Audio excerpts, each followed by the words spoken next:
So hello guys, welcome once again to my YouTube channel.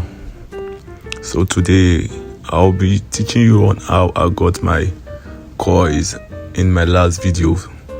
Okay, so this is the process on how I got my coins. I won't be saying much on this video, you just have to watch the process, and trust me, you will understand every single bit because I made it very detailed.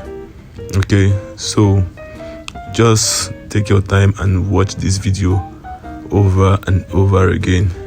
All right, I won't be saying much actually, so just take your time and watch. All right, so let's go.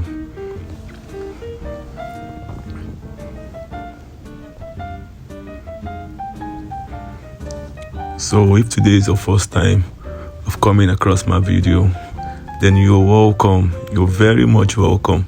Okay, so kindly just share my videos, then you like, you subscribe to my channel, and you also hit the notification button, so anytime I drop a video you will get notified.